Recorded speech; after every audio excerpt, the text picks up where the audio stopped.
dans le livre de l'Ecclésiaste, il est dit, mieux vaut la fin d'une chose que son commencement. Mieux vaut la fin d'une chose que son commencement. Et la Bible dit aussi que celui qui se croit debout prenne garde de tomber. Mes amis, l'apôtre Paul lui-même dit qu'il tient durement son corps pour qu'après avoir prêché aux autres, qu'il ne soit réprouvé par Dieu. Certains ont reçu l'onction de Dieu sur leur vie. Ils ont prié pour être remplis du Saint-Esprit. Ils servent le Seigneur. Mais mes amis, l'apôtre Paul dit lui-même qu'il tient durement son corps. C'est-à-dire que tu peux servir Dieu dans la puissance. Tu peux faire de grandes choses avec Dieu et finir mal. Finir très mal et finir même en enfer. La vie de Saül est vraiment un exemple. Et nous devons apprendre de lui. Ceux qui se pensent être une personne parce qu'ils ont une bonne position professionnelle, parce qu'ils gagnent bien leur vie, bien au-dessus des autres. Ceux qui se pensent fiers parce qu'ils sont mariés, parce qu'ils ont des enfants et que certains ne sont pas mariés, certains n'ont pas d'enfants, qui se croient supérieurs, qui prennent garde de tomber. Ceux qui pensent que parce qu'ils ont une belle maison, qu'ils ont une belle voiture, qu'ils sont des personnes de valeur, qui prennent garde de tomber. Parce que tout ce qui nous rend fiers va être testé par le Seigneur, il va être éprouvé par le Seigneur. Et si pour toi, tu es quelqu'un parce que tu as de l'argent, alors Dieu va permettre que cette idole soit renversée comme Dagon dans le nom de Jésus-Christ de Nazareth. Dieu n'est pas contre l'argent, mais Dieu est contre l'amour de l'argent qui tend un piège. Et si ton argent est ton maître, alors Mammon dirige ta vie. Et Dieu n'est pas ton Dieu. Tu fais semblant, mais Dieu n'est pas ton Dieu. Il y a des personnes qui ne prêchent que dans des grandes églises parce qu'ils espèrent avoir une belle somme à la fin, qu'on puisse vraiment les récompenser avec une belle somme. Mais ils n'iront pas dans les petites églises. Parce qu'ils ne sont pas sûrs de recevoir même 10 euros. Il y a des gens qui ne chanteront pas dans des petites églises. Ils ont besoin des grandes églises parce qu'ils ont besoin de la gloire des hommes, ils ont besoin de l'acclamation des hommes. Vous savez, quand on cherche la gloire des hommes, Jésus a dit une phrase concernant les pharisiens. Il a dit, ils ont déjà leur récompense. Et cette phrase-là, c'est quelque chose de fort. Tu sais, tu ne peux pas à la fois recevoir les acclamations de Dieu et à la fois recevoir les acclamations des hommes. Si les hommes t'applaudissent, alors c'est que tu as un problème avec Dieu. Oh là là, oh là là, oh là là. Mes amis, Jésus avait des foules qui le suivaient. La Bible ne dit pas une foule, hein? Des foules qui le suivaient. Et un jour, Jésus a dit, celui qui veut le suivre doit boire de son sang et manger de son corps, de sa chair. La Bible dit ce jour-là, tous ces gens-là, ils ont dit, mais il est fou. Et ils l'ont tous quitté. Vous avez une méga church ambulante, une grande église ambulante qui était là, et qui d'un coup s'est réduit à une dizaine, peut-être une vingtaine de personnes. Tous les autres sont partis. Pierre a regardé, Jésus lui a dit, et toi, et vous ne voulez pas partir, mes disciples? Et ils ont dit, mais Seigneur, il a dit, mais à qui irions-nous? Vers qui irions-nous, Seigneur? C'est toi qui as la parole de la vie éternelle. Et Jésus dit, n'est-ce pas moi qui vous ai choisi? N'est-ce pas moi qui vous ai choisi? La foule aime ce qui est de la chair. Jésus n'avait pas peur de perdre cette église. Ce n'était pas un problème. Parce que sa valeur ne dépendait pas de la grandeur de l'assistance. Et nous, on veut beaucoup de monde. Les pasteurs veulent de grandes églises. Les chantres veulent chanter devant des foules. C'est ça qui va leur permettre de croire qu'ils existent. Écoutez-moi bien. Écoutez-moi bien. En fait, en réalité, on a besoin du succès. Certains veulent servir le Seigneur dans la prédication, certains veulent servir le Seigneur comme pasteur, certains veulent servir le Seigneur comme prophète, certains veulent servir le Seigneur dans le chant, parce qu'ils espèrent qu'avec l'onction que Dieu leur donne, les personnes vont les acclamer, les aduler. Et ils se disent que si les autres m'acclament, ça signifie clairement que j'ai de la valeur. En fait, tant que les autres ne me donnent pas l'acclamation, en fait, c'est que je ne suis pas encore quelqu'un. Ils veulent se faire un nom. Ils veulent se faire un nom. Chaque fois qu'on a essayé d'élever Jésus comme roi, Jésus a fui. Il a dit qu'il ne veut pas la gloire des hommes. Dis à ton voisin, pour moi, je ne veux pas la gloire des hommes. Le plus important, c'est de plaire à Dieu.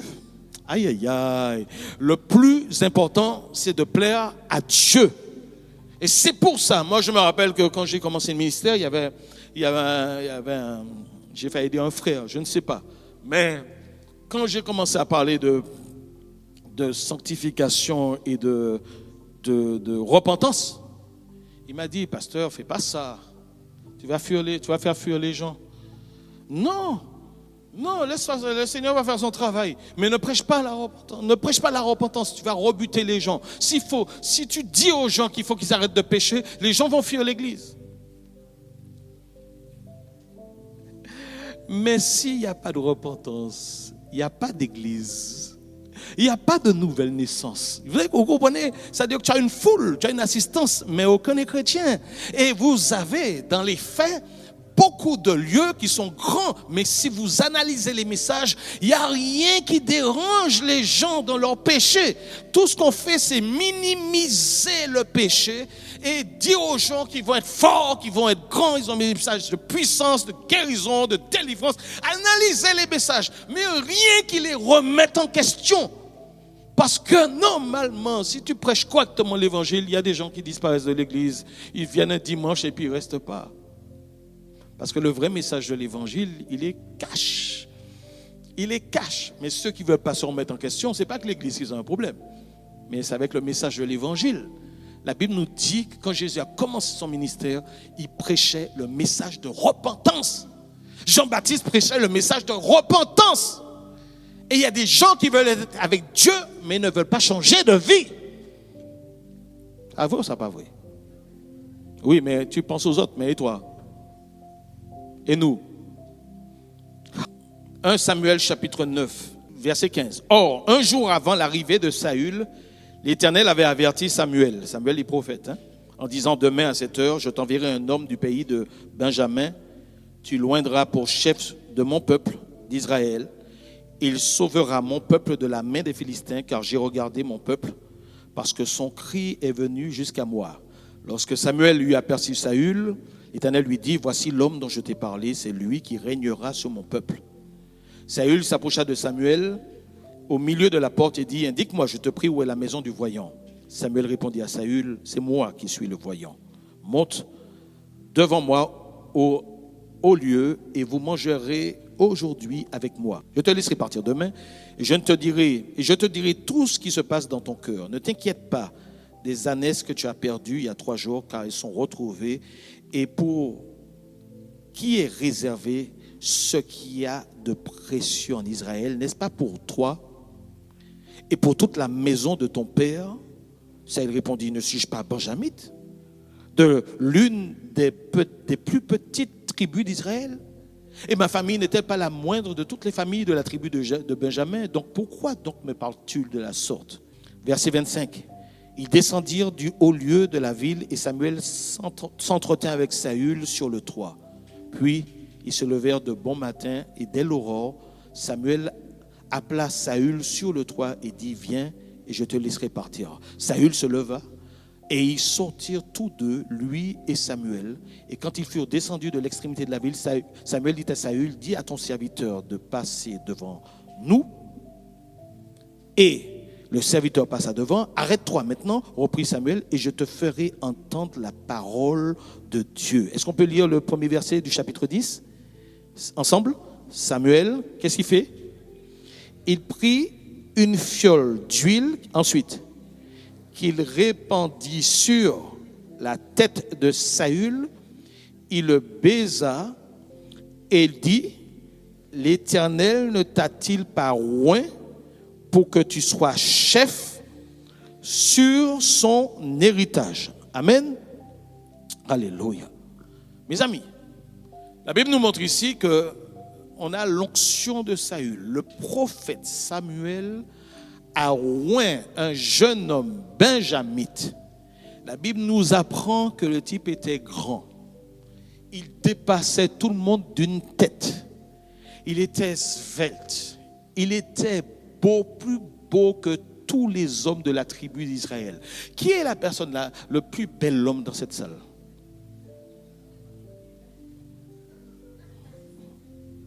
Qui est le plus bel homme? Ah non, Henri a levé la main.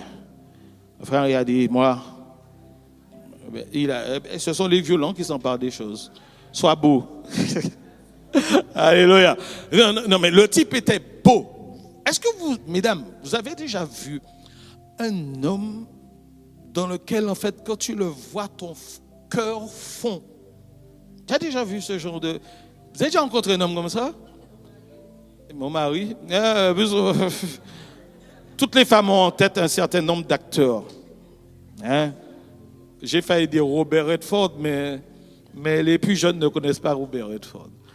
John Travolta, oui, machin, mais maintenant je ne connais plus. Je connais pas les... Ah oui, il y a quand même des stars là, machin. Bref, arrêtez de parler de ça, c'est beau. Le type était beau. Ah, un bel homme s'est levé. Regardez sa démarche. Regardez les muscles. Aïe, aïe, aïe, aïe, aïe, aïe. Aïe, aïe, aïe, aïe, aïe, aïe, aïe. Mes amis, le type était beau, il était grand, ses dents étaient blanches. La Bible ne dit pas ça. Hein? J'ai ajouté, bon Dieu Seigneur, pardon Seigneur. Le type était beau, il était grand, il était taillé pour vraiment être le leader du pays. Et Dieu l'a choisi. Et on apprend dans ce chapitre et dans quelques-uns, en fait, qu'il est beau, et plus, la Bible dit plus beau qu'aucun des enfants d'Israël, qu'il les dépassait tous de la tête. Et voilà que, alors qu'il est en train de chercher les ânesses perdues de son papa, en fait, il tombe et finalement il finit comme il n'arrive pas, qu'il a peur de rentrer bredouille. Et finalement, il va chercher à consulter son serviteur qui est avec lui. Il lui dit que l'homme de Dieu habite dans la ville et d'aller le voir. Et Dieu a déjà prévenu. Tout ça est contrôlé par le Seigneur. Dieu a déjà prévenu le prophète qu'il faudra oindre. Voici le jeune homme qu'il faudra oindre. Il est élu et choisi de Dieu. On apprend avec le chapitre 10 plusieurs choses. Premièrement, le lendemain, la Bible nous dit Samuel prit une fiole d'huile qui répandit sur la tête de Saül et il a reçu l'onction. Donc cet homme a été oint par Dieu. Il a l'onction du Saint-Esprit. Bien. Le prophète lui dit même qu'il va rencontrer plusieurs hommes et qu'il va même à un moment donné rencontrer une troupe de prophètes qui sont en train de jouer des instruments de musique et qui va prophétiser. Et donc en fait la Bible nous dit que le Saint-Esprit va saisir Saül. Et à partir du moment, tout ça c'est dans le chapitre 10, il va saisir Saül et Saül va être changé comme un autre homme et il va se mettre à prophétiser. Donc vous avez un homme qui est oint et quand il ouvre la bouche, c'est sous l'inspiration du Saint-Esprit. Un homme qui est oint pour être roi. Il a l'onction royale pour gouverner tout un pays. Et il est changé et il prophétise. Il parle quand il ouvre, quand il parle, c'est de la part de Dieu. On apprend aussi, la Bible nous dit que Dieu est avec lui. Dieu était avec lui. Samuel a fini par rassembler toutes les tribus d'Israël, le prophète, pour faire connaître l'homme que Dieu avait désigné comme roi, puisque c'est eux qui ont demandé un roi. Et la tribu de Benjamin a été choisie, et la famille de Matri a été choisie, et Saül est désigné. Et quand on dit Saül, on le cherche. Il n'est pas là. Il se cache. On consulte Dieu. Dieu dit qu'il se cache derrière, au milieu des bagages. Pourquoi se cache-t-il? Parce qu'il n'est pas présomptueux. Parce qu'il a peur. Parce qu'il est humble. Il est d'une famille pauvre. Et il est humble. Regardez les atouts de cet homme. Il est humble. On le cherche, on ne le trouve pas, mais Dieu révèle les choses. Donc il y a l'humilité chez lui. On voit que Dieu a touché le cœur de certains hommes pour pouvoir l'entourer. Et donc Dieu lui a apporté tout de suite de l'assistance. En fait, il a bien commencé. La Bible nous dit que certains hommes l'ont méprisé ce jour-là. Ils ne lui ont apporté aucun présent. Mais la Bible nous dit que Saül, en fait, Saül, plutôt, c'est pas Saul, hein, Saul, c'est Saul de Tarse. Saül, il n'y a point pris garde. Il vient d'être nommé roi par le prophète, l'homme de Dieu du pays. Il y a des gens qui s'opposent à sa royauté, mais il n'y prend point garde. et il a de la sagesse. Il ne va pas utiliser, c'est très important, il n'a pas utilisé sa fonction, sa position pour pouvoir se venger de ses adversaires. Il est sage. Donc il commence bien. On apprend dans 1 Samuel 11 que quand il est retourné au champ après cette cérémonie d'onction pour travailler dans le champ avec les bœufs de son père. La Bible dit ses propres bœufs. Et donc en fait, il ne s'est pas positionné. Tiens, mais je suis roi, trouvez-moi une maison, trouvez-moi un château et servez-moi. Il avait des droits comme roi. Non, il n'a pas fait ça. Il est retourné au travail. Il est dans la simplicité. Il est dans la simplicité. Il est dans l'humilité. Et la Bible nous dit qu'à un moment donné, il y a une des villes d'Israël qui a été attaquée par les ennemis. Et quand Saül l'apprend, la Bible nous dit qu'il va être saisi d'une colère, mais une colère qui est sainte, c'est-à-dire une colère du Saint-Esprit. Le moment était arrivé de commencer. Et donc, ce qu'il va prendre, c'est qu'il va prendre 2 bœufs, puis il va les découper en pièces. Et il va envoyer toutes les pièces dans toutes les tribus d'Israël pour leur dire, celui qui ne vient pas dans l'armée, il convoque tout le monde, celui qui ne vient pas, on va aussi découper ainsi tous ces bœufs. La Bible nous dit que Dieu lui-même va répandre la colère au sein du cœur des hommes d'Israël, de sorte qu'ils se sont pratiquement tous, ils sont tous venus, ils ont répondu à l'appel. Et la Bible dit qu'ils ont décidé de marcher comme un seul homme. 300 000 hommes sont venus. Là, c'est Dieu qui agit dans les cœurs. Et ils ont infligé les premières victoires aux Amalécites. Première victoire. Extraordinaire. Et donc, en fait, dès qu'il a eu sa victoire, donc il a gagné en crédibilité. Et quand il a gagné en crédibilité, certains ont dit à Samuel, le prophète, mais ceux qui s'étaient moqués de Saül, là, il faut les mettre à mort. Il faut les mettre à mort maintenant. Parce qu'on a la preuve que cet homme vient vraiment de Dieu, qu'il est le roi que Dieu voulait sur nous. Et vous savez ce que Saül a répondu? Il a dit non, personne ne sera mis à mort en ce jour, car aujourd'hui, l'Éternel a opéré l'Éternel. Il donne la gloire à Dieu.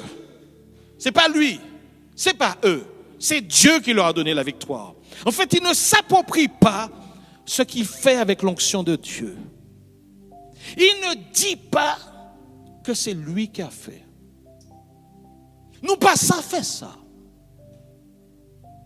Dieu te donne quelque chose et on le prend pour acquis. C'est nous qui avons fait. C'est moi qui ai guéri. Et si on dit pas c'est moi qui ai guéri, c'est moi qui ai prié pour qu'il soit guéri. C'est important que quand vous donnez votre témoignage, en fait, il faut que vous disiez que c'est moi. Parce que si vous ne dites pas que c'est moi, je ne vais pas être content. Donc ce n'est pas Dieu. C'est toi qui fais. C'est ta foi qui est là. Mes amis, il dit non. Personne ne sera mis à mort en ce jour, car aujourd'hui, l'Éternel. Dis à ton voisin pour moi, apprends à donner gloire, à donner à Dieu toute la gloire. Dis ça à ton voisin pour moi. Dis-lui pour moi, ou pas rien. Il n'est pas content, il n'est pas content, il n'est pas content, il n'est pas content. Dis ça encore pas moi. Ou pas rien. Toute la gloire revient à Dieu. Aïe, aïe, aïe, aïe, aïe, aïe. Mes amis, il a eu de la sagesse. Il n'est pas allé. Maintenant qu'il avait le crédit, il n'a pas mis à mort ses adversaires. Il faut accepter que des gens ne nous aiment pas. Oh, papa. Il faut accepter que des gens ne nous considèrent pas. Comment? Nous plus fort que Jésus alors. Jésus a dit lui-même, mais le serviteur n'est pas plus grand que son maître. Jésus n'a pas fait l'unanimité et tu veux faire l'unanimité? Tu veux que tout le monde te suive? Mais Jésus lui-même, tout le monde ne l'a pas suivi. Donc, plus fort que Jésus alors. Et c'est ça le truc. C'est-à-dire qu'on n'aime pas les gens qui nous critiquent. Pourquoi on ne peut pas te critiquer? Dis-moi, pourquoi on ne peut pas te critiquer? Tu n'aimes pas les gens qui te critiquent? Mais derrière toute critique, bien sûr qu'il y a des choses qui sont... Les gens n'ont pas toujours une critique constructive. Mais il y a quand même quelque chose qui est dans la critique. Quand tu réfléchis bien, il y a quelque chose qu'il faut changer. Nous pas raconter ça, hein? Mais le fait que tu m'aies attaqué, que tu as attaqué ma chair, que tu as attaqué mon moi, c'est-à-dire mon idole. Tu as attaqué mon idole. Moi.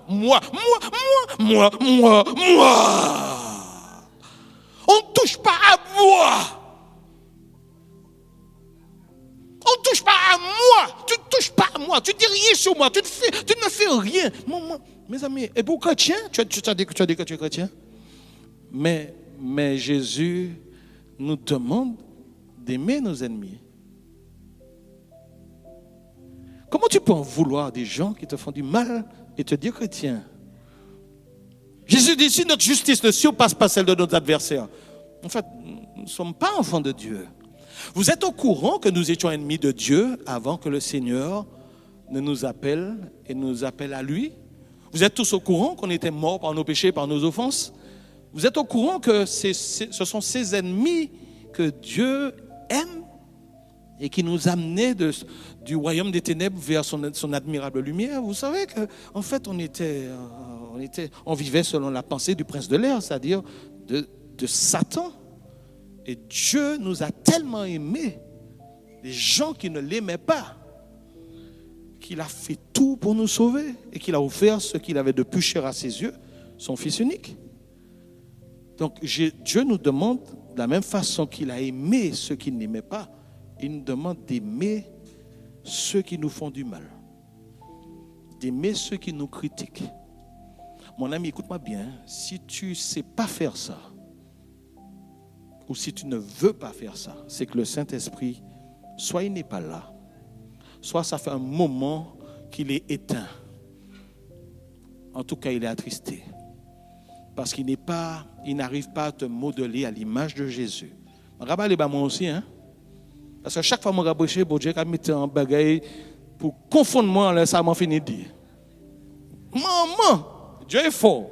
C'est pour ça que je prie. Vous savez que ma prière fétiche, j'aime pas ce mot finalement, fétiche. Favorite, c'est le Notre Père.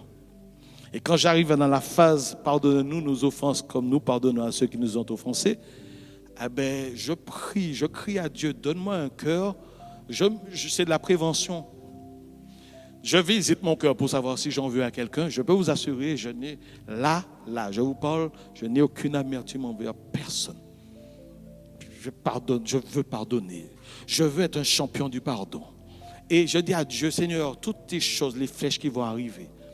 Mais Seigneur, donne-moi un cœur qui pardonne.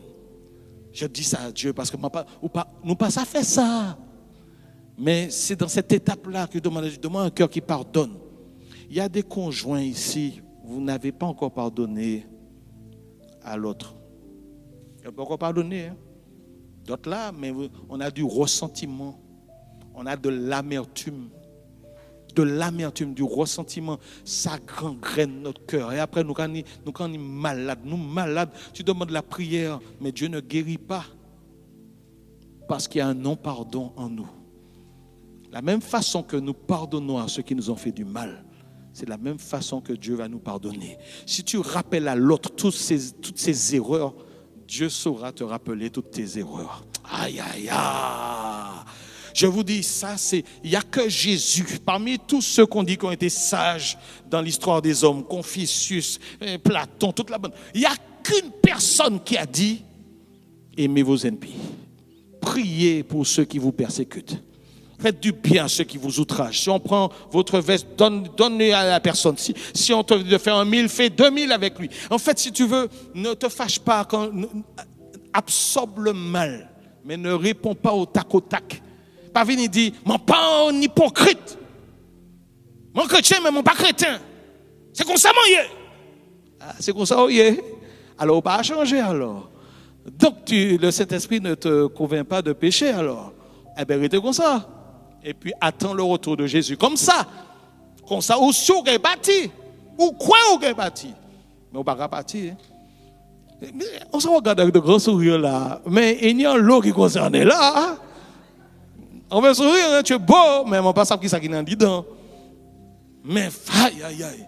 Dis à ton voisin, pour moi, tu dois pardonner. Tu dois pardonner de tout ton cœur, dit le Seigneur Jésus. Aïe, aïe, aïe. Vous savez, dans 1 Samuel 15, verset 17, Dieu a fait un reproche au travers de Samuel, hein, du prophète, à Saül, et lui dit dans 1 Samuel 15, verset 17, « Lorsque tu étais petit à tes yeux, n'es-tu pas devenu le chef des tribus d'Israël ?» Et l'Éternel ne t'a-t-il pas oint pour que tu sois roi sur Israël? Il dit, lorsque tu étais petit à tes yeux. Mes amis, cette phrase-là, c'est quelque chose de puissant. Mes amis, Dieu en a voulu à son peuple lorsqu'ils ont constaté, ils ont dit qu'ils étaient aux yeux des Cananéites, qu'ils étaient des fils d'Anak, qu'ils étaient des sauterelles, ils étaient moins que des sauterelles à leurs yeux. Ils se sentaient petits face à l'adversaire. Ça, c'est un péché. Mais à nos propres yeux, nous devons nous sentir petits. Et donc, en fait, il y a un danger là. Je reviens sur ça dans quelques instants. Donc, Saül a bien commencé. Il est beau, il est grand, il est charmant, il est fort, il est Nicky Larson. C'est dans son blanche, elle brille. Et il a des victoires.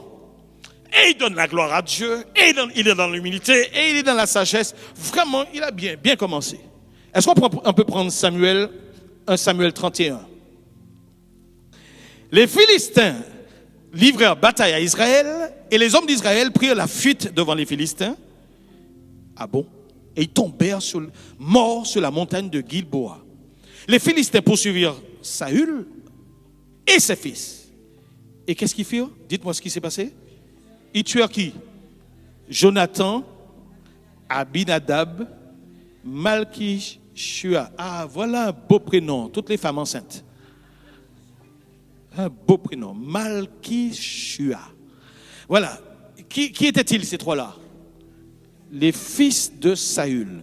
L'effort au combat porta sur Saül. Les archers l'atteignirent et le blessèrent grièvement. Mais Saül prit. Donc il a une flèche en lui. Je ne sais même pas combien de flèches. Saül dit alors à celui qui portait ses armes, tire ton épée et transperce-moi de peur que ces incirconcis ne viennent me percer et me faire subir leurs outrages. Celui qui portait ses armes ne voulut pas, car il était saisi de crainte. Et Saül, qu'est-ce qu'il fit? Il prit son épée et se jeta dessus. Celui qui portait les armes de Saül, le voyant mort, qu'est-ce qu'il fit lui aussi? Il se jeta aussi sur son épée et mourut avec lui. Donc au chapitre 31, Saül meurt. Regardez 1 Chronique 10, verset 6. Ainsi périrent Saül et ses trois fils, et toute sa maison périt en même temps. Tous ceux d'Israël qui étaient dans la vallée, ayant vu qu'on avait fui et que Saül et ses fils étaient morts, abandonnèrent leur ville pour prendre aussi la fuite. Et les Philistins allèrent s'y établir. Le lendemain, les Philistins vinrent pour dépouiller les morts et ils trouvèrent Saül et ses fils tombés sur la montagne de Gilboa. Ils le dépouillèrent. Aïe, aïe, aïe. Qu'est-ce qu'ils firent en plus? Ils emportèrent la tête de qui? Saül. Ils emportèrent sa tête et ses armes, puis ils firent annoncer ces bonnes nouvelles par tout le pays des Philistins à leurs idoles et au peuple.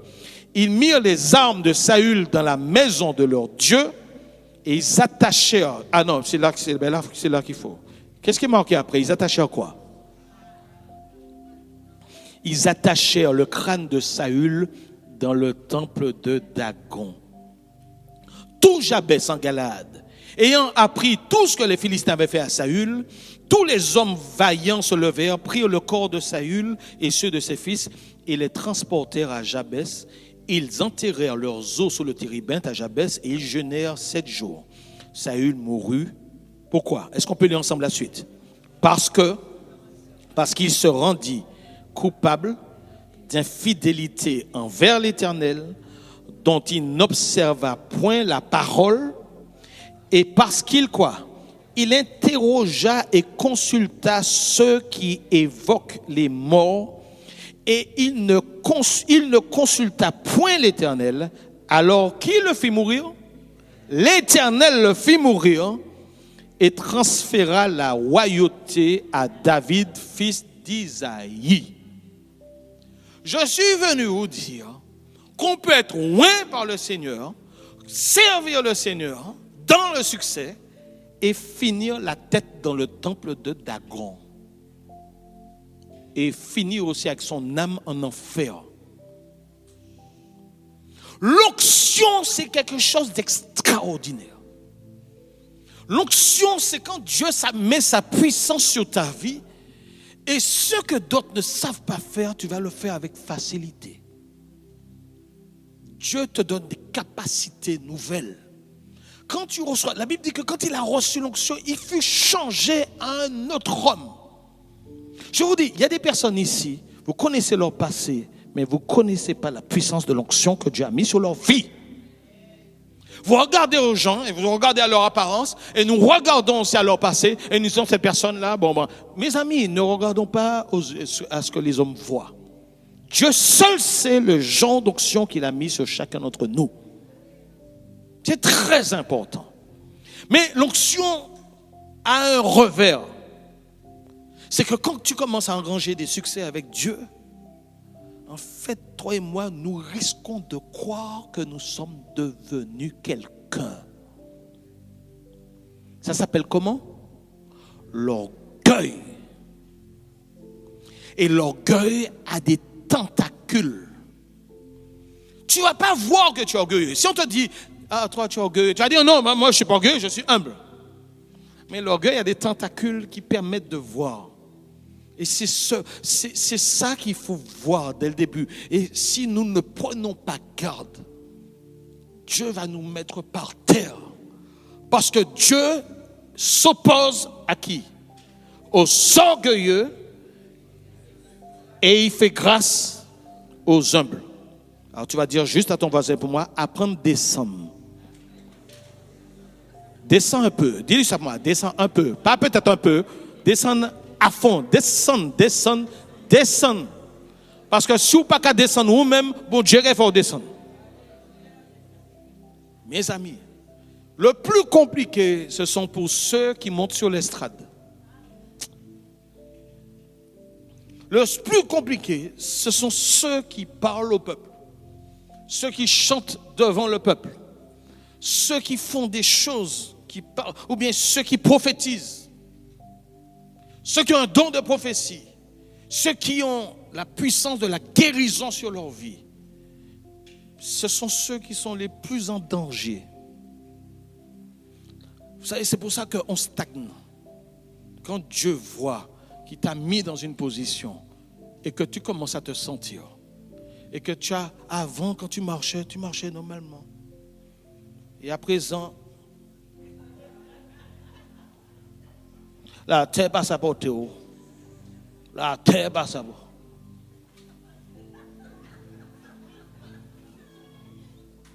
Aïe, aïe, aïe, aïe, aïe. Faut pas te critiquer. Faut rien te dire. Faut rien dire. En fait, il y a des personnes, tu peux pas leur dire qu'il y a un souci là dans leur vie. Personne ne peut dire rien. En fait, c'est pire que ça. En fait, ils sont à un point, il faut qu'on leur dise des choses qu'ils veulent bien entendre. Et donc, il y a des gens qui sont spécialistes pour mentir. Parce qu'il faut qu'ils disent à la personne ce que la personne a besoin d'entendre, ce qu'elle a envie d'entendre. Mais au passage, dit mon nom, ben là, franchement. D'accord? Parce que la personne ne peut pas entendre. Elle ne va pas entendre. Et il y a parmi nous, des chrétiens, des personnes qui refusent qu'on puisse leur dire ce qui ne va pas. Ah non, il y a trop! Les pasteurs sont concernés en premier. C'est terrible. Il faut détecter qu'est-ce qui en nous là peut faire en sorte que peut-être demain, dans 5 ans, peut-être dans 10 ans, notre tête soit coupée. C'est notre épée. C'est une épée. Saül s'est jeté sur sa propre épée. En fait, en réalité, c'est l'épée de Saül qui l'a tué. Donc ça signifie que c'est notre orgueil qui va finir par nous tuer. Je vous dis, ça ne concerne pas seulement les chrétiens, cette histoire-là. Ça concerne les politiques. Ça concerne les chefs d'entreprise. Tu as une entreprise. Tu as dit, bon, j'ai monté mon entreprise. J'ai pris mes risques. J'ai commencé à développer l'entreprise.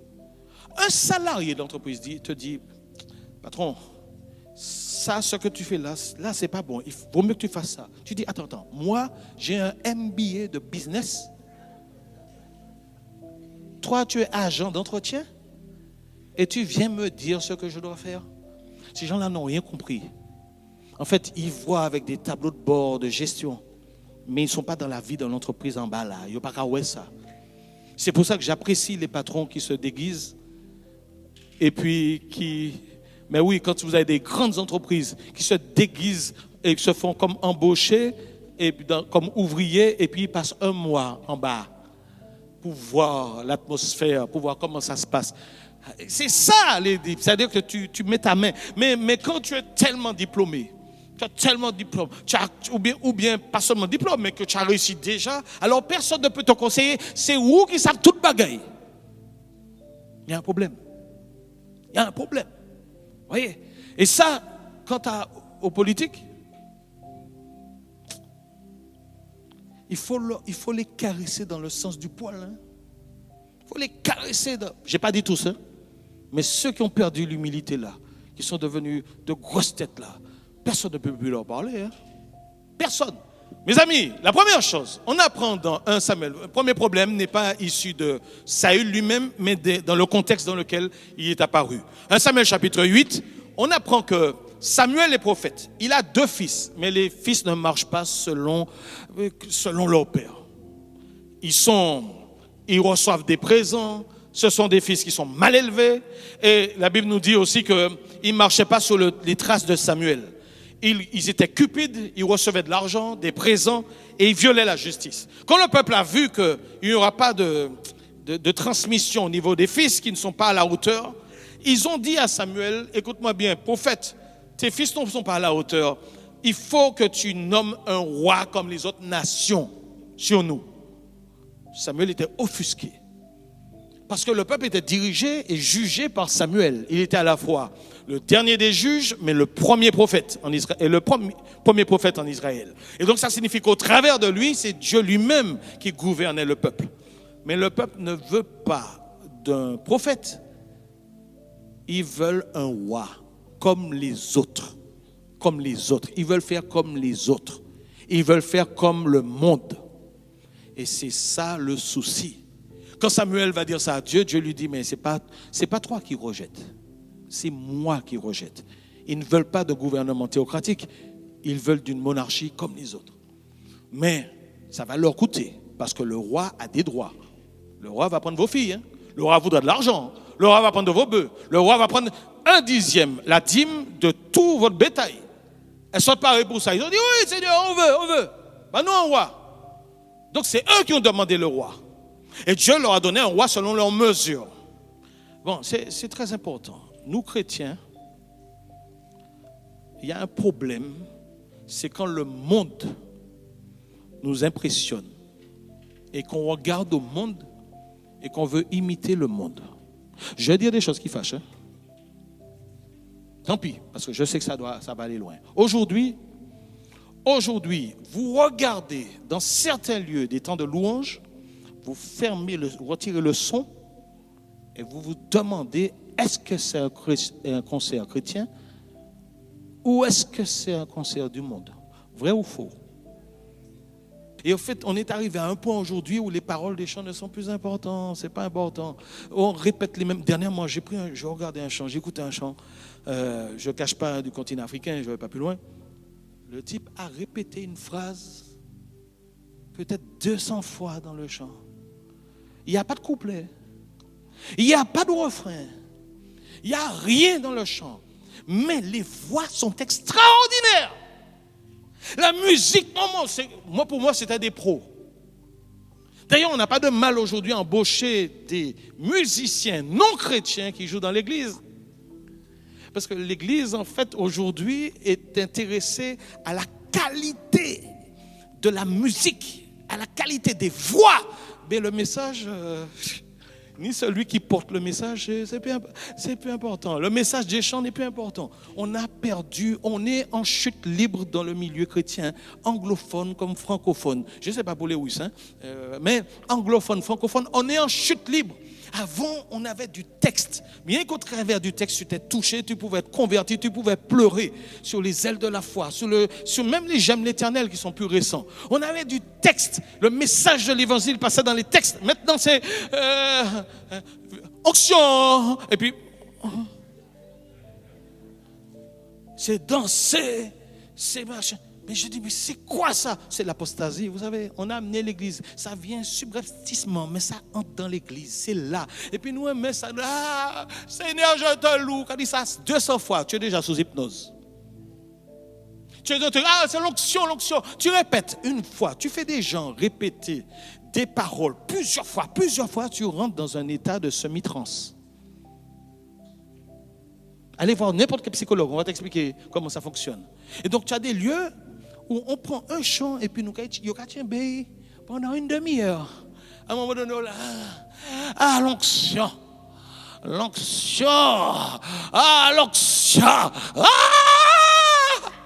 Vous entrez. C'est pas pièce l'onction qu'il a. Le culte est en esprit et en vérité. Le culte, c'est en esprit et en vérité. Tu dois être conscient. Tu dois dire des choses auxquelles tu crois. C'est très important. Mais voilà. C'est machin. Je ne suis pas contre. Mais je vous dis, on est en totale dégradation. C'est pour ça que je bénis tous ceux qui essayent de donner une nouvelle vie à des chants anciens. D'accord? Il y a 2-3 jours ici en jeûne, on a chanté que des chants. Il n'y avait pas de musique, puisque le groupe de louanges est repos. On a chanté que des chants anciens, que des anciens cantiques. Et puis on était dans la joie. Et je disais hier que j'étais tellement heureux. Parce que nous, on a besoin d'avoir une atmosphère pour sentir le temps de louange. Mais Dieu, ça ne le touche pas. Dieu, ce qu'il cherche, c'est des cœurs qu'il adore en esprit et en vérité. Dieu n'est pas impressionné par ton talent vocal. Je n'ai pas dit qu'il ne faut pas travailler sa voix. Je n'ai pas dit qu'il faut chanter là comme des casseroles. Ce n'est pas ça. Il y a un minimum de technique vocale, il faut travailler sa voix. Mais ce n'est pas le plus important. Le plus important, c'est est-ce que tu es en phase avec ce que tu chantes? D'accord? Est-ce que tu es en phase avec ce que tu chantes? Purifie mon cœur. Bon, dès qu'il l'a fini. Et c'est à où? Comment on est habillé là? En fait, on ne réalise même pas ce qu'on chante. On dit des choses, mais c'est un mensonge. C'est un mensonge. Vous ne m'avez pas dit. Je vais lamenté plus jeune. Nous t'en prie, que ton nom soit sanctifié, que ton règne vienne, que ta volonté soit faite sur la terre comme au ciel. Donne-nous aujourd'hui, nous t'en prie, contre Dieu. Pardonne-nous nos offenses comme nous. Pardonne-nous. Pour pas pardonner pièces. Et tu répètes ça. Tu es content. En fait, on est religieux. Tu répètes des choses qui ne sont pas authentiques. On a un problème. Et donc, je vous assure, il y a des concerts de louanges où des gens sont comme ça, il y a une atmosphère, etc. Bon Dieu, regardez, qui m'a marché dans la sanctification là. Et je peux vous assurer, moi je suis certain qu'il y a des gens qui aiment plus la musique que Dieu. Et il n'y a peut-être même pas 10% qui sont vraiment agréés par le Seigneur. Mais Dieu sait que s'il y a un seul qui est vrai avec Dieu, gloire à Dieu. Mais les autres, ils sont en train de se tromper. Ce qui plaît à Dieu, c'est l'obéissance. Aïe, aïe, aïe. Ce qui plaît à Dieu, c'est l'obéissance. Même si mon en vieille voix, mais si j'ai la crainte de Dieu, Dieu reçoit ma louange. Est-ce que tu comprends ce que je veux dire? Dieu reçoit ma louange. Et c'est pour ça que j'étais heureux ici à l'église, là, quand on a chanté sans instrument. Parce que le jour de la Pentecôte, là, ils étaient en train d'attendre Dieu dans la prière, dans les louanges. Il n'y avait pas de piano. Il n'y avait pas de trompette. Il n'y avait pas de musique. Mais leur cœur vibrait pour le Seigneur. Et on doit revenir à ça. Groupe de louanges, il faut que nous vous aidions à revenir à ça. Il faut qu'on revienne à la simplicité. Alléluia. Dis à ton voisin, pour moi, tu dois louer Dieu en esprit et en vérité. Pas chanter en bagaille, si vous n'êtes pas d'accord et puis, pas chanter. Ok. Mais, vous voyez un peu, l'idée, c'est qu'on va piquer des choses dans le monde. Dans le monde. Alors, je ne suis pas excessif quand je dis ça. Je ne dis pas qu'il ne faut pas de micro. À l'époque, il n'y avait pas de micro. Je ne dis pas qu'il ne faut pas de micro. Mais il y a des choses qui sont utiles. Mais si tu ne peux pas passer un temps de louange parce qu'il n'y a pas de musique, eh ben on est en problème. On est en problème. Si tu ne peux pas passer un louange, si tu dis, ah oui, mais je préfère quand c'est ce prédicateur qui prêche. Je préfère quand c'est cette sœur-là. Ah non, pas chanter. Ah non, je reste assise et je croise mes jambes. Ou pourquoi qu'on ne comprend rien? Ce n'est pas eux qui font la louange. Ils sont là pour soutenir, pour nous aider. Mais je ne compte pas sur le groupe de louange pour louer l'Éternel. Je bénis Dieu pour eux, ça nous stimule, mais je ne compte pas sur le groupe de louange. Même si une personne a une vieille voix de casserole, ce n'est pas un problème. Moi, je louer pour Dieu. Une personne m'a en même temps qu'à chanter d'autres chants pendant. J'ai entendu ça. Mais dès que tu loues ton Seigneur en vérité, c'est ça qui compte devant Dieu. Alléluia, c'est très important. Donc l'amour du monde là, nous devons faire attention. N'allez pas chercher dans le monde. N'allez pas chercher dans le monde. N'essayez pas de puiser. Il y a des personnes, ça c'est un truc terrible. Quand ils parlent des gens qui réussissent dans ce monde, que ce soit sur le plan financier, ils parlent de ces gens comme étant des références. Bill Gates. Des gens qui ont réussi. Où connaît le monde là? Tu sais ce que cette personne fait? Tu sais ce qui permet à cette personne d'avoir autant d'argent? Tu sais ce que cette personne a payé comme prix pour avoir de l'argent? Tu connais? On admire des personnes. Tu crois que les personnes vont t'expliquer qu'ils font partie de certains réseaux souterrains, mafieux, ténébreux? Tu crois qu'ils vont t'expliquer ça? Tu crois qu'ils vont te dire qu'ils font partie d'un groupe occulte dans le pays? Tu dis, ah ouais, grande maison, grande entreprise. Où ça qui m'a un contrat? Tu ne sais même pas s'il a vendu son âme pour avoir tous ses contrats dans certaines collectivités. Et pour la envier ces mondes-là. Ne regardez pas au monde. La Bible dit dans 1 Jean chapitre 1er, celui qui aime le monde n'aime pas Dieu. Et parce que ce monde est contre Dieu. On ne parle pas des gens, on parle du système de ce monde. Le système de ce monde est contre Dieu. Celui qui aime le monde n'est pas de Dieu. Et l'apôtre Paul nous dit que pour lui, le monde est crucifié. Ça ne signifie pas qu'il n'aime pas les gens. Ah non, il les aime, il veut les sauver. Mais il ne rentre pas dans les systèmes de ce monde. Dans les valeurs de ce monde. C'est pas ça. Qui est-ce qui est le plus grand parmi nous? Est-ce que c'est le pasteur? Est-ce que ce sont ceux qui chantent? Est-ce que ce sont ceux qui gagnent beaucoup d'âmes? Est-ce que ce sont ceux qui prophétisent? Pourquoi ce sont ces gens-là? Parce qu'ils démontrent certains dons que Dieu a mis sur leur vie. Dieu dit, mais si c'est moi qui te l'ai donné, pourquoi te glorifies-tu? Comme si c'est toi qui l'avais fait. Mais deuxièmement, Jésus nous a dit, il a donné l'exemple, il a lavé les pieds de ses apôtres, de ses disciples. Il s'est abaissé. Il a dit que celui qui veut être grand, c'est celui qui se met au service de tous. Celui qui se sacrifie pour tous.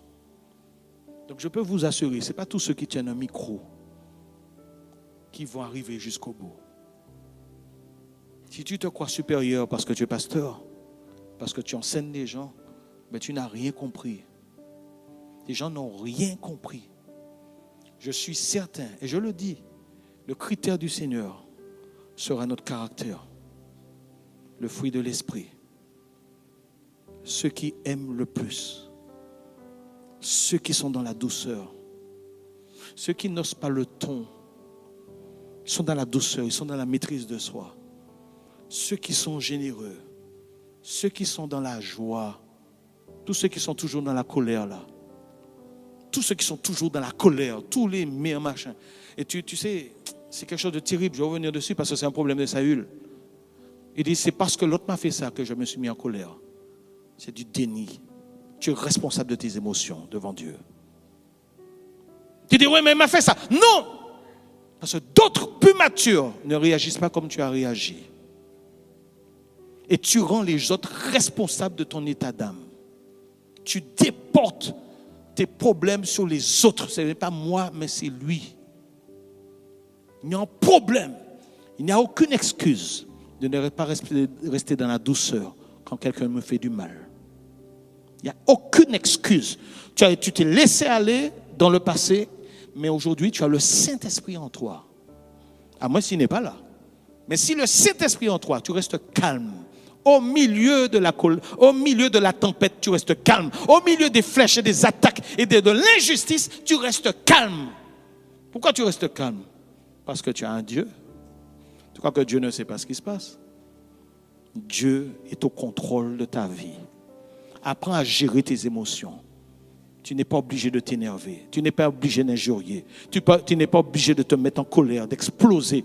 Et si tu n'arrêtes pas ça, tu perds ton salut. Le fruit de l'esprit, ce n'est pas juste une part qu'il faut avoir. C'est quand tu as le fruit de l'esprit, tu as tout. Bien sûr, il faut que ça mature. Mais tu dois avoir tout. C'est tout le spectre du fruit de l'esprit. L'amour, la paix, la joie, la patience, la bonté, la bénignité, la maîtrise de soi. Tout ça doit être en nous. Quand je vois des chrétiens toujours tristes, au panier la joie, parce qu'il y a quelque chose qui t'attriste. Mais la Bible dit la joie du Seigneur est ma force. Hein? La Bible dit réjouissez-vous dans le Seigneur. Quand l'apôtre Paul, non pas l'apôtre Paul, quand Pierre et Silas sont jetés, c'est Paul. Paul et Silas sont jetés en prison. Premier bagaille, on les met dans la cale, dans la cellule la plus ignoble. Avec le plus de bêtes sentir, on les met là et puis on les attache les pieds. Vous savez ce qu'ils ont commencé à faire? Ils ont commencé à louer l'Éternel. Tu as loué l'Éternel. Tu dis mais ils sont fous. Non, ils ne sont pas fous. Ils savent que ce qui leur arrive là, Dieu est au contrôle. Tout concourt au bien de ceux qui aiment Dieu et qui sont appelés selon son dessein. Tout concourt. Si on te fait du mal, ça fait partie du plan de Dieu. Si on t'attaque, ça fait partie du plan de Dieu parce que Dieu est en train de te positionner dans une dynamique où à un moment donné, tu vas recevoir ta bénédiction. Mais ceux qui se plaignent, ceux qui sont toujours dans la complainte, en train de pleurer sur leur vie, ils n'ont aucune confiance en Dieu. Ça démontre qu'ils n'ont aucune confiance en Dieu. Dieu sait ce que tu vis. Et Dieu veut que tu le loues au milieu de l'adversité. Dieu veut que tu le loues au milieu de la maladie. Dieu veut que tu lui rendes grâce au milieu de la pauvreté. Dieu veut que tu, en tout temps, dans tout lieu, que toute bouche le loue, que toute langue confesse que Jésus-Christ est Seigneur et Dieu. Alléluia. Et c'est très important. Parce que si tu es animé par le Saint-Esprit, les attaques sont juste un signal pour te dire il y a une bénédiction qui arrive. Le peuple d'Israël est arrivé à Kadesh Barnéa, juste avant d'entrer dans le pays promis. Et quand ils ont eu peur, ils ont crié, ils se sont plaints, parce qu'il y avait des géants dans le pays d'Anak. Ils sont plaints. Dieu dit, ah bon, il y a plein de causes autres. Eh bien, 40 ans dans le désert. Et tous ceux qui se sont plaints, vous n'entrez pas dans le pays promis. Vous n'avez aucune confiance en moi. Vous n'avez aucune confiance en moi. Je suis capable. Moi qui ai ouvert la mer Rouge, je suis capable de détruire ces géants devant vous. Mais on arrête de compter les bienfaits de Dieu et puis on croit que Dieu nous a oubliés, que Dieu nous a abandonnés. La foi en Dieu, la confiance en Dieu, toutes les choses mauvaises qui nous arrivent ont un but. Dieu veut arracher la chair, crucifier la chair en nous. Il veut modifier quelque chose de notre caractère. 2, il y a une bénédiction qui vient derrière. Si tu te plains, tu passes à côté de la bénédiction. Si tu te plains, tu passes à côté de la bénédiction. Regardez comme un sujet de joie les diverses épreuves auxquelles vous êtes exposés, dit l'apôtre Jacques. Regardez-les comme un sujet de joie, parce qu'il y a une bénédiction de Dieu. Et c'est pour ça que les véritables chrétiens qui sont matures, les gens au travail ne les comprennent pas. Leur famille est en train de passer dans toutes les dimensions de destruction. Leur santé est touchée, leur vie est touchée, leur vie spirituelle est touchée, tout les machins. Et puis ils sont, alléluia, gloire à Dieu, alléluia. Ils ne sont pas hypocrites. Ils connaissent leur Dieu. Ils ont une relation avec Dieu. Et puis vous savez, surtout, pour moi c'est le secret. Il faut à un moment donné s'isoler. Et puis il faut commencer à dire toute notre souffrance, tous nos désarrois et toute notre déprime, il faut le dire à Dieu. C'est une forme de prière. Seigneur, j'ai besoin de te voir parce que là, ça ne va pas. Je ne comprends pas. Il y a ça, il y a ci, il y a ça, il y a ça. Tu commences à parler à Dieu. On va te prendre pour un fou si on te voit. Moi, tu peux me retrouver sur un banc quelque part ou bien tu peux me retrouver au bord de la mer quelque part. Tu me vas entendre parler. Tu ne sais pas. Tu dis, mais tu as un problème. Non, je n'ai pas un problème. J'ai un Dieu. Et je sais que quand je pleure devant Dieu, qu'est-ce que je me sens bien après? Je ne sais pas si vous savez de quoi je parle. Tu dis tout à Dieu, tu dis à Dieu tout ce qui ne va pas, tout ce qui t'énerve, tout ce qui te met en colère. Tu dis ça franchement à Dieu, tu dis je ne comprends pas. Et puis quand tu as fini de parler à Dieu, tu as une... Oui, parce qu'il y a des gens, ils vont te dire, entrez, asseyez-vous, allongez-vous, parlez. Ça fait 1 heure. 70, 80 euros. Au revoir, à la semaine prochaine. Ou qu'à payer pour yokoute ou. Et pas ni pièce solution bon. Ceux qui doutent de ce que je suis en train de dire, j'ai déjà dit ici qu'il y a un livre extraordinaire qui est sorti. C'est le livre noir de la psychiatrie, de la psychanalyse plutôt. Et des journalistes compétents ont démontré que Freud a fait de l'argent sur le dos des gens. Beaucoup de psychanalystes ont arrêté ce métier. Quand ils ont lu, ils ont compris la fraude magistrale de ces histoires de... Voilà. Enfin, je ne vais pas entrer dans toute la théorie de fraude, ce n'est pas le moment, sinon ça va durer 6 heures. Mais c'est intéressant. C'est une arnaque. Et Freud n'a jamais rien prouvé scientifiquement. Mais des gens continuent à payer parce que ça fait rentrer de l'argent. Ça enrichit. Je ferme la parenthèse. L'amour du monde, le fait d'aimer le monde, de regarder au monde, d'essayer d'imiter au monde, d'aller chercher en Égypte les choses. Ces choses-là, c'est un piège. Si tu aimes ça, si tu regardes ces personnes comme plus grandes, c'est que tu n'as pas encore compris. Et si c'est là en toi, ça fait partie des choses qui vont, dans les années qui viennent, t'amener à avoir la tête coupée dans le temple de Dagon. Ça, c'est la première chose. Il me reste juste 10 minutes. La deuxième chose, dans 1 Samuel 13, 2 ans plus tard après son onction, il y a une bataille contre les Philistins. Saül convoque ses hommes à Gilgal. Les Philistins sont très nombreux. 1000 chars, 6 000 cavaliers, et puis ils ont un peuple innombrable. Et la Bible dit que l'armée des Israélites tremblait. Je ne lis pas de passage, je résume simplement. Samuel avait demandé d'attendre 7 jours. 7 jours pour qu'il offre un holocauste et des sacrifices à l'Éternel avant que l'armée des Israélites puisse y aller. Voyant le 7e jour arriver, le 7e jour est arrivé, Samuel n'est pas encore arrivé. Et l'armée israélite, la Bible dit le peuple, mais on comprend bien que c'est l'armée, plusieurs sont en train de fuir. D'ailleurs, certains se cachaient déjà. Ils ont été impressionnés par le nombre d'ennemis en face d'eux. Pour eux, ils allaient tous mourir. Donc, ils étaient déjà peu nombreux. Et puis, il y en a qui sont, l'armée se délite, ils sont en train de fuir. Quand Saül a vu que le peuple se dispersait, il a pris une décision. Il a fait une bêtise. Il a décidé d'offrir lui-même le sacrifice, l'holocauste et les sacrifices à l'Éternel. Parce qu'il s'est dit, il faut que je parte avec la bénédiction de Dieu. Mes amis, il a usurpé sa fonction. Tu es roi, tu n'es pas prophète. Tu as une onction royale pour l'exécutif. Tu es dans le royaume temporel, tu n'exerces pas d'autorité dans le royaume spirituel. Tu n'es pas prophète. C'est au prophète d'offrir le sacrifice et tu as usurpé ta fonction. Tu as usurpé ta fonction. C'est terrible. Des gens qui usurpent leur fonction.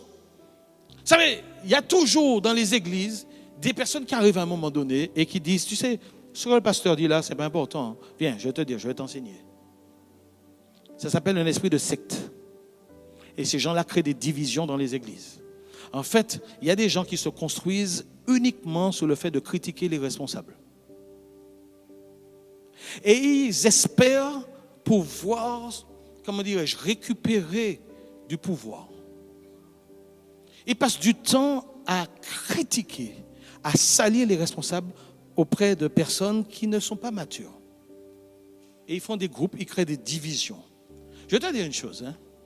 Je vais prendre un exemple pour que tu comprennes. Il y a des hommes qui, parce qu'ils ont vu une petite jeunesse, ils quittent leur femme pour avoir une autre fille. Donc ils commencent par tromper leur femme et ensuite ils commencent Et puis ensuite, ils disent, bon, ça va pas dans le couple. Ça va pas, ça, je vais divorcer. Divorcer, en fait, je vous dis honnêtement, expérience de pasteur. Expérience de pasteur. 90% du temps, quand un homme quitte un foyer, c'est pour une autre femme. Quand une femme veut rester seule, veut laisser son mari, en général, c'est parce qu'elle souffre beaucoup, c'est pas pour aller rejoindre un autre homme. En général. Je parle d'expérience, ce n'est pas une doctrine. Je n'ai pas lu ça dans la Bible, ce n'est pas écrit. Mais expérience de pasteur. Mais quand un homme dit, je vais quitter mon foyer, c'est parce qu'ils ont l'autre madame. Je veux parler ou je ne veux pas parler? Alors, où est l'autre madame? Et puis, on espère qu'elle est bien. Mais ce que tu as semé, c'est l'adultère. Donc, tu as une relation que tu espères qu'il va tenir, mais qui est basée sur l'adultère. Je te dis une chose. Tôt ou tard, tu vas faire même belle là. Et tu vas te retrouver comme un poulet sur la paille. Vous savez comment on appelle, tu mets des poulets là, on va mettre dans le goudron et puis on va mettre paille en lait. Ou qu'il y a un monde, tu vas être mal. Ce que tu sèmes, tu vas le récolter. Ce que tu sèmes, tu vas le récolter. Je peux le répéter, ce que tu sèmes, tu vas le récolter. Et donc, l'herbe n'est pas plus verte ailleurs. Mais il y a des gens qui usurpent des fonctions. La Bible nous dit, même honore ton père et ta mère. Tu dois respecter tes parents. Certains disent, oui, mais ce n'est pas mon père, c'est mon beau-père. Ah bon? Mais pour Jésus, Joseph, c'était son père. Jésus est de lignée royale aussi par la lignée de Joseph. Joseph n'est pas son papa, c'est son beau-père. Mais Jésus a respecté son beau-père comme étant son père. Alors il n'y a pas d'excuse. Nous devons respecter les parents. Ne te prends pas pour ton parent. Tu ne peux pas parler à un papa, à ton papa ou à ta maman, n'importe comment. Il faut du respect. Tu es devenu grand. Reste à ta place. Ou même si on est 50 ans, il faut que tu parles avec sagesse à tes parents. Même si tu n'es pas d'accord avec leurs pensées, Dieu ne t'oblige pas à ça. Mais il faut que tu aies du respect pour tes parents. Sinon, tu amènes de la malédiction sur ta vie. Alors, comment ça se fait à demander pardon? Oh papa. Mais oui, il y a des bénédictions qui sont bloquées. Parce que forcément, tu penses que tu es devenu le papa de ton papa? Ou tu es devenu la maman de ta maman? Reste à ta place. D'accord? Côté où tu es, là où tu es tout petit, là, et puis bolette. Côté où tu es, reste à ta place. Nous sommes redevables vis-à-vis de nos parents. Un homme qui ne respecte pas son papa, qui ne respecte pas sa maman, il a un problème avec Dieu. Oh papa. Oui. Même si ton papa est sorcier. Oh papa. Mais oui, tu n'es pas obligé de rentrer dans ses affaires. Tu peux condamner dans ton cœur ce qu'il fait. Tu n'es pas d'accord, tu mets un barrière. Mais tu dois quand même l'honorer. Aïe, aïe, le mot père signifie, à la base, ça signifie la source. Tu dois bénir la source qui t'a nourri. Donc il faut que tu dises ça à ton voisin pour moi. Parce qu'il attend là, mais pas écoutez moi, dis ça à ton voisin pour moi. Respecte tes parents, dis ça à ton voisin pour moi. Quel que soit l'âge, respecte tes parents. Alléluia. Bon, si ton père est mort ou ta mère est morte, pas aller faire ou l'imam bouger pour dire bagaille. C'est pas ça que j'ai dit. Attention, restons toutes choses selon sa mesure. OK? Mais il y a des gens qui n'ont pas compris comment ça fonctionne. Dans le ministère, moi, c'est ma leçon de vie, parce que c'est un exemple que le Seigneur m'a enseigné très tôt. Je ne suis pas parfait sur tous les points que j'enseigne là. Je me rappelle chez moi-même aussi. Je ne sais pas ça. Mais il m'a dit là, parce que mon bousin est tonné. Bref. Tu n'as pas compris ce que je vais te dire. Parce que des gens, des fois, quand on prêche, on a l'impression qu'on a compris et que les gens n'ont rien compris. Non. Je n'ai parole, bon Dieu, on est aïe. Parce que, vous savez, il y a un truc que le Seigneur m'a encore ouvert parenthèse, mais dans la même parenthèse là, m'a encore ouvert l'autre parenthèse. Il faut que moi ferme pour remettre l'autre parenthèse derrière, et ils ont 11h24. Alors, m'a fermé ces deux parenthèses là. Vous savez, il y a des gens qui prêchent sur le mariage, qui prêchent sur la sanctification, contre l'adultère, etc. Mais là, yo trompé, madame yo. Yo qu'à changer théologie. Dieu est un Dieu de grâce. Dieu est un Dieu d'amour. Mais non. Dieu comprend. Je connais ma souffrance. J'ai tellement souffert dans ce mariage. Ah non, Dieu me comprend. Dieu va comprendre nous. Ben oui, et pourquoi pas théologie, pourquoi pas théologie? Je vous dis une chose. J'ai entendu un pasteur, ça fait un moment, un pasteur dire qu'il était invité dans une convention et tous les pasteurs étaient logés dans le même hôtel et il rentre. Et puis à un moment donné, quand il est dans sa chambre d'hôtel, il entend des murmures à côté. Mais il sait que c'est un collègue qui est à côté. Mais il entend des gémissements. Tu veux que je te mime ou bien c'est bon? Si m'arrive là, c'est que ben là grave. Hein? Je ne ferai pas ça. Quand même, il y a des limites. Et il entend des murmures, des cris. Oh oui! Bon, je m'arrête. Mais il dit, c'est pas possible. Parce qu'il sait qu'il a voyagé pour aller dans ce pays pour cette convention. Et il sait que son collègue aussi a voyagé et qu'il n'est pas venu avec sa femme. Alors à un moment donné, il a sorti, il a frappé, il a dit, hé, c'est bien. Et c'est une jeune fille de 20 ans qui se présente de manière machin. Il dit, mais qui ça va être là? Enfin, il n'a pas dit ça en créole, hein? C'est en Afrique. Et il a dit au frère, mais qu'est-ce qui arrive? Qu'est-ce qui se passe là? Le frère lui a dit, tu sais, la Bible dit que là où le péché a abondé, c'est quoi la suite de ce verset? La grâce surabonde. Donc il a dit qu'il a pris l'habitude de pécher et de coucher avec une autre fille avant de prêcher pour qu'il s'humilie à fond. Et quand il s'humilie à fond, il voit la gloire de Dieu se manifester.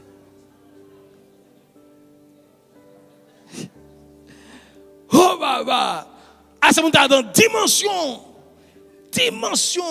Ah là là. Alors vous savez, cette histoire, il dit c'est pas d'aujourd'hui. Dieu a toujours, je vais vous dire une chose.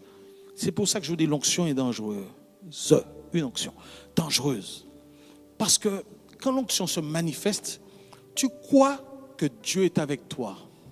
Et ce que tu n'as pas encore compris, c'est que c'est quelque chose que Dieu a déposé sur toi. La Bible va nous dire à un moment donné que Dieu est sorti de Saül, mais l'onction est toujours là. C'est-à-dire que le Saint-Esprit est sorti, mais il a laissé son huile sur la personne. Pourquoi il laisse? Parce que Dieu dit, je ne me repens ni de mes dons, ni de mon appel. Donc quand il t'a donné quelque chose, c'est pour la vie.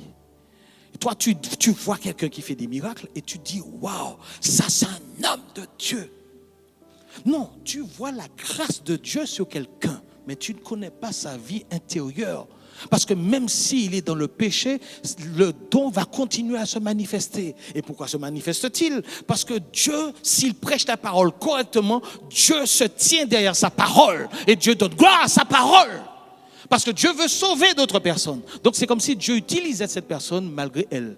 Mais cette personne pense que c'est elle. L'instrument voulu, préféré. Donc je peux continuer à pécher puisque Dieu me montre qu'il est toujours là. L'orgueil aveugle. Mais ces gens-là termineront la tête coupée dans le temple de Dagon. La plus belle chose à voir, c'est de regarder. On a un modèle dans la Bible. Toi et moi, nous devons apprendre de lui. Il est extraordinaire. C'est lui qui m'a donné la clé. Le jour que j'ai entendu ça, c'était à Bogota, en Colombie. Ça m'a fait tellement de bien. Ce qu'il faut apprendre à faire, c'est... Voici ma technique. Quand tu fais ça, ça descend. Oui, parce que c'est le cri d'un âne. Il faut devenir âne. J'ai déjà dit ça 2 fois dans l'église, mais les bonnes choses, il faut les répéter. Quand Jésus entre à Jérusalem, la dernière fois, il était monté sur un âne. Et les gens, il y avait des rameaux. Hosanna au fils de David, etc. Jésus, il est roi. Tout le monde a acclamé. Mais l'âne qui portait Jésus, il a arraché. Il a porté Jésus. Il a dit, Hosanna au plus haut fils de David. Et il a arraché, c'est pour moi.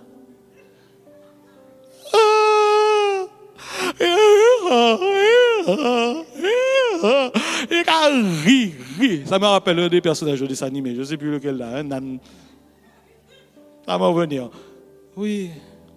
Shrek, merci. Ah, ta référence au fond, hein, ton bon. Hein. Ah! Ben oui, avec la voix d'Eddie Murphy en plus. Oui. Et voilà. Donc en fait, n'oublie jamais que c'est pas toi. C'est Jésus qui fait. C'est Jésus qui a fait. Donne la gloire à Jésus. Tu n'es que l'âne. Je ne suis qu'un âne. Descends. Nous sommes des vases qui portons la gloire de Dieu. C'est ce que l'apôtre Paul a écrit. On peut acclamer la parole de Dieu pour ça. Parce que nous sommes que des vases. La gloire de Dieu. Ce n'est pas nous qui faisons. C'est Dieu qui fait. Donc apprendre, bon Dieu, gloire. Mais on est capable de donner gloire à Dieu tout en se sentant fier. Donc ça, donc il y a ce qu'on appelle de la fausse humilité. Alléluia. Je termine simplement, je ferme cette parenthèse et je vais fermer la dernière parenthèse maintenant en disant simplement que cette usurpation-là, de usurper ceux qui sont responsables, prendre leur place, chercher à prendre leur place, je vais reprendre avec ça, c'est de la sorcellerie. Chercher à contrôler les gens, c'est de la sorcellerie. Il y a toute personne qui essaye de contrôler les gens, qui veulent que les gens fassent les choses qu'ils veulent, sont des sorciers. Il y a des mamans sorcières qui veulent pousser leurs enfants à faire certaines études parce qu'elles n'ont pas réussi à le faire. Mais ils n'ont pas cherché l'épanouissement de là, mais ils vont pousser. Donc comme tu es médecin, tu veux absolument que ton enfant soit médecin. Et tu vas mettre la pression pour que l'enfant soit médecin. Parce que la plupart des médecins ont des enfants médecins. Donc il faut. Mais tu m'as dit, mais non, mais je veux être créatif, je veux être dans la décoration intérieure. Non! Il faut que tu sois médecin. Mettez pression. Sorcier. C'est de la sorcellerie. Il y a des papas sorciers. Il y a une génération de pasteurs sorciers aujourd'hui dans ce pays et dans la francophonie et dans l'anglophonie. Moi, qui m'en aura pour les anglais. Bref. Mais, des quoi? Anglophone, oui, mais l'équivalent de francophonie. Je vais parler l'équivalent en anglais. Mais voilà. En fait, il y a des pasteurs qui réfléchissent, qui sont en train de réfléchir comment ils vont prêcher ce dimanche pour amener l'assemblée à faire ce qu'ils veulent.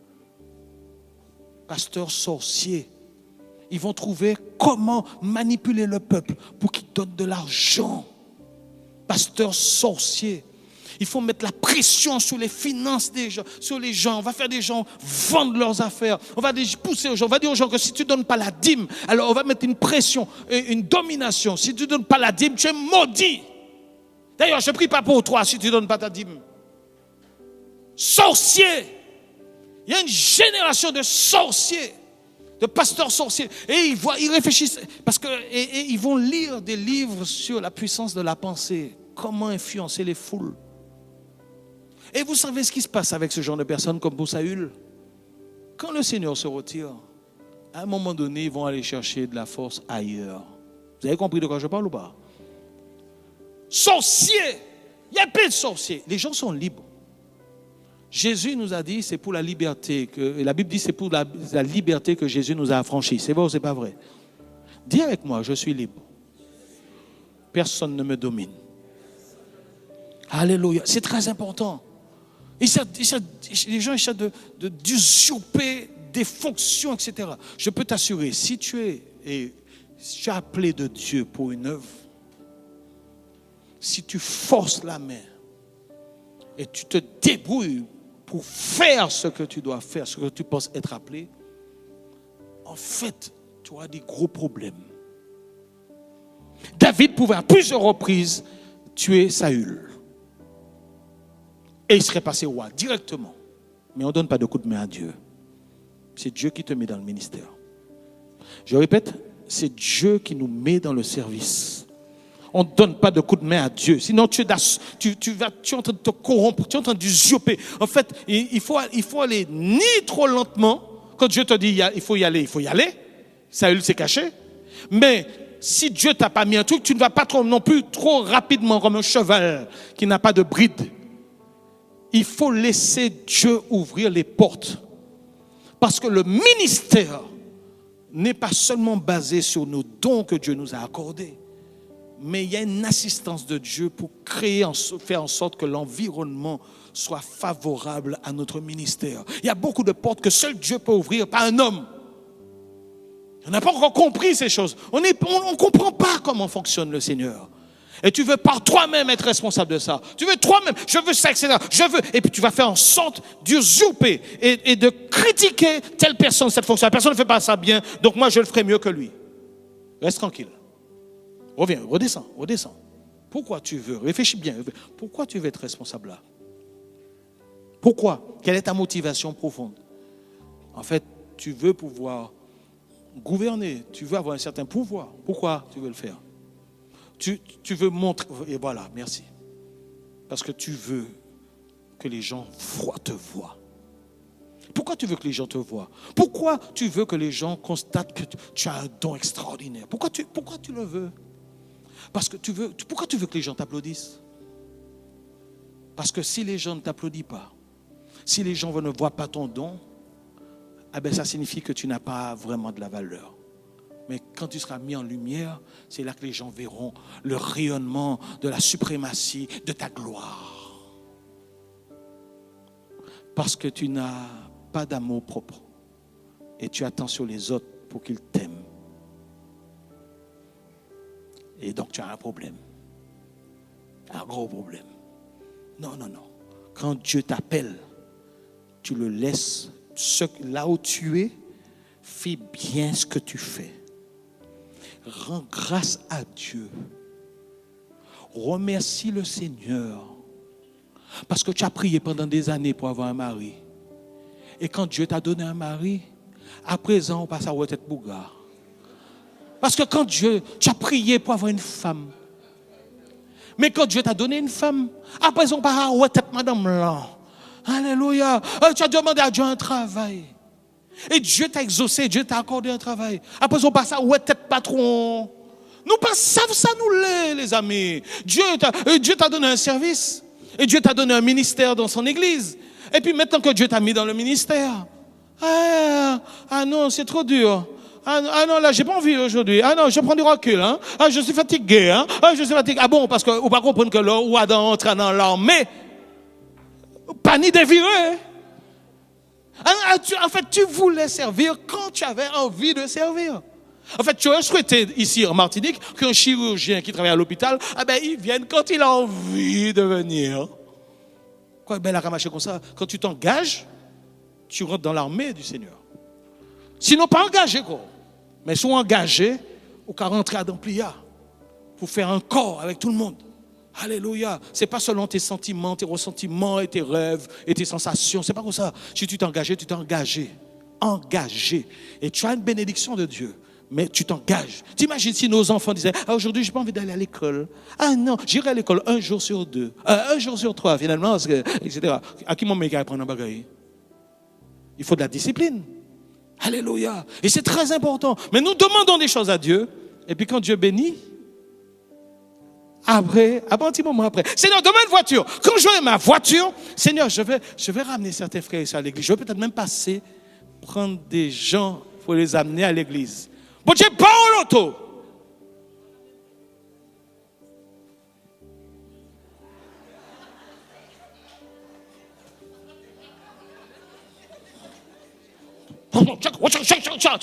Tu vois une petite sœur là, tu vois la sœur qui est dans le soleil. Pauvre malheureuse, avec la Bible, avec son sac et tout. Je vais passer. Vous priez bon loto, vous ne déposer personne. Tu as prié Dieu pour avoir une maison. Seigneur, donne-moi la maison. Ah Seigneur, je vais faire de ma maison une maison de louange. Dans ma maison, il y a de la prière. Alléluia, alléluia. Quelques années après, le pasteur dit, bon, il faudrait qu'on ouvre des cellules de maison. Qu'est-ce qui est OK pour ouvrir sa maison pour la prière? Je suis en train de préparer un terrain. Hein. Je ferme la parenthèse. Hein. Je prépare un terrain. Qu'est-ce qui est OK pour faire une cellule de prière dans la maison? On va lire la Bible, on va prier. Ah non. Si mon nom est moi, mon nom raconter des affaires, moi, mon nom mettre toutes les affaires, moi, non. Ah non. À la maison, c'est Netflix, Disney+, Amazon Prime, YouTube, toute belle là. Toute belle là. Mais pas une la prière, pas rien, pas de groupe de prière. Je n'ai pas dit que tout le monde peut recevoir chez tout le monde. Il y a des personnes qui sont un peu plus petits, ne peuvent pas, etc. C'est compliqué. Mais il y a plein de personnes qui peuvent. Et donc finalement, on a fait de la bénédiction de Dieu, du don de Dieu, et le don de Dieu est devenu plus important que le donateur. Ah, je n'ai pas le temps de venir. Le vendredi, je ne peux pas venir prier. Il faut que je tourne le gazon. Je tourne le gazon parce que demain, je dois jouer au golf sur mon gazon. Tu vois un peu la propriété. À jouer golf à le gazon. Donc, ce vendredi après-midi, j'ai commencé à tondre le gazon. Je ne serai pas à la réunion de prière. Je ne serai pas à la réunion de prière. Gloire à Dieu. Toute bague a passé avant bon Dieu. Pourquoi bon Dieu pas qu'à ouais? Pourquoi bon Dieu pas savent? Et puis après, quand une personne est promue pour un service de Dieu, mais pourquoi? Depuis le temps que je suis à l'église? Ah, je vais revenir sur ça. Depuis le temps que je suis à l'église, et c'est cette personne-là qui a été choisie, et moi? L'autre jour, il s'est arrivé. Depuis ce moment-là, l'autre jour, il s'est arrivé. C'est lui qui aura mis là. Je suis en train de préparer un terrain. Je prépare un terrain. T'en fais pas. L'autre jour, il m'est arrivé. Et puis c'est monsieur qui aura mis là. Et puis surtout, des fois, le gars il dit rien, mais c'est la femme. Et c'est pas normal, hein? C'est pas normal. Non, ton ou là, ou pas dire, hein? Ou pas faire, hein? Et ouais, pasteur, il dit, mais ça, il y a un problème là. Depuis tant, là. Mais comment, tu chiffres moi là, tu n'as pas de couilles alors. Mais trop là. Il faut bagaille. Regardez. Bouga pas tenir, Bouga t'es dans l'humilité. Mais madame l'humilité, il y a une pression. Pasteur, il faut d'accord se voir. Ça ne va pas. Je ne comprends pas. Pourquoi c'est lui? Pourquoi? Ouais, pasteur, qu'est-ce qui se passe? Qu'est-ce que j'ai fait? Dis-moi ce que j'ai fait. Qu'est-ce que j'ai fait? Et m'a dit à ce moment-là, qui m'a parlé de moi là? C'est où, madame? Je ferme la parenthèse. On peut se lever? Allons se lever parce que sinon, mon rentre dans. Il y a une dimension. Aïe.